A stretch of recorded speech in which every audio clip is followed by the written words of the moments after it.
we've got a candle here. And generally what we do is we take the candle which represents the life of Kelty here among us, and we bring it over to the Christ candle, and we light it to signify that the life of Christ is in Kelty and in us all.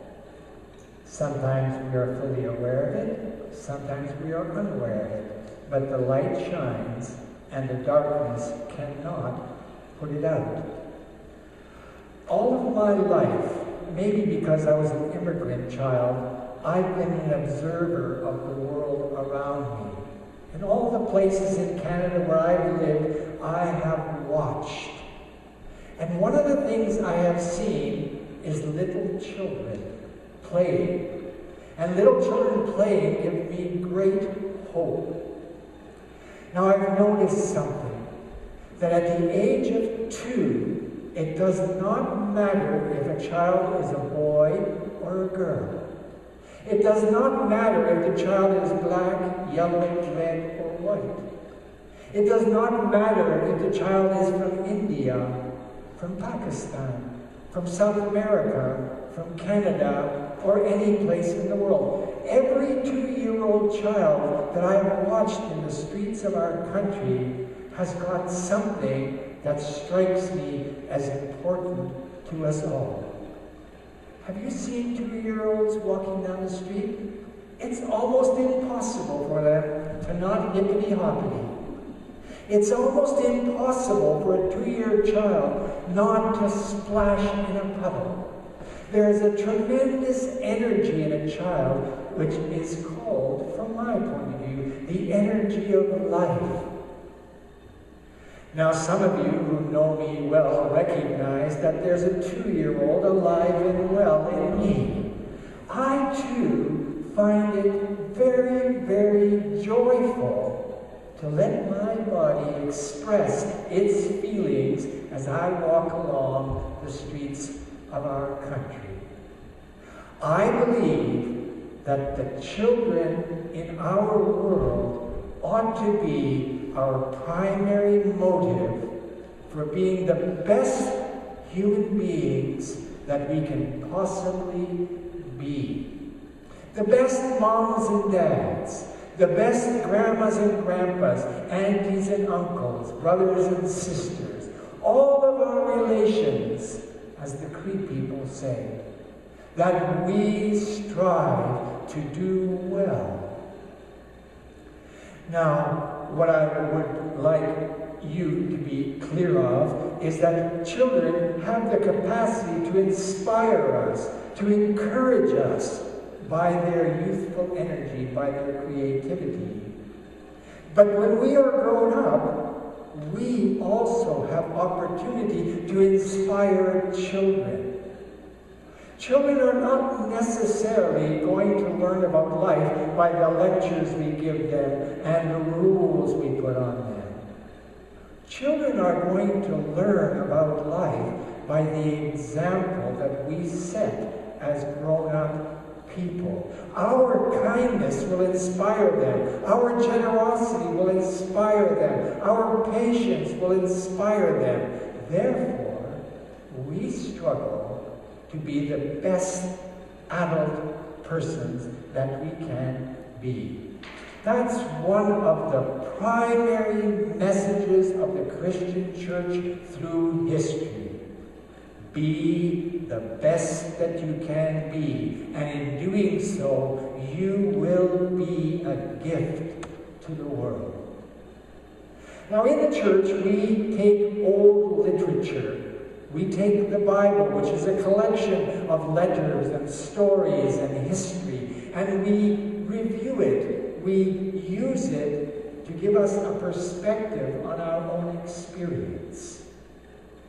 Now, in the Acts text that we heard read today, there are the words baptism. Baptism by water and baptism by spirit. And these two things are similar but distinctive. You see, being baptized by water is a ritual that we do.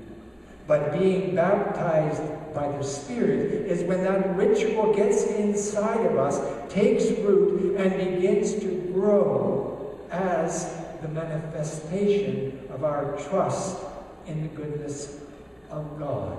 We are baptized persons. We are changed persons. We are persons included in the love of God. Now, the John text is about Jesus. And Jesus is at the very end of his life on earth. He knows what's going to happen next, and it's not pleasant.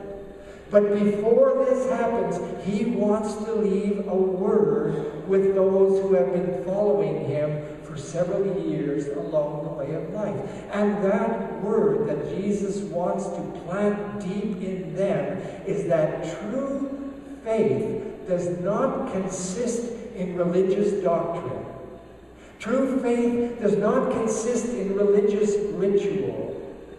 True faith consists in the expression of love. They will know you are my disciples because you love one another. Love is the gift of God planted in us in the hope that it will bear fruit, and we will be a blessing to our world. God is love. Love is in us all. Love is sadly wanted in our modern world. The book of Revelations was written in a time that was very difficult, a historic time, and it was written to encourage people that they could get through this time, and when they got through this time and came out on the other side, the world would be changed. A new creation, a new heaven, a new earth. And at the very least, this means for us a new perception of heaven and earth, a new way of looking at it, a new way of thinking about it. And also, the book of Revelation, in its projection of hope into the future, lets us know that as we work together in love, we are partners with God in making that world possible. And this is what I will encourage you to do. To get in touch with the love of God through nature, through children, through all your relations. Get in touch with that love. Let that love inspire you. Let that love motivate you. And then go out into the world, let your light shine, and make a difference. Who knows? The smallest deed that you do could be the most significant thing. I say all of these things with children in view. We will pass from this world, we older folks. The children will live in the world that is to come. Let's do everything in our power to make that world healthy and happy for children. And doing so, we will find health and happiness inside of ourselves. May God bless you as you live your life in such a way that it makes a difference. As we sing sometimes, go make a difference. Make a difference in the world.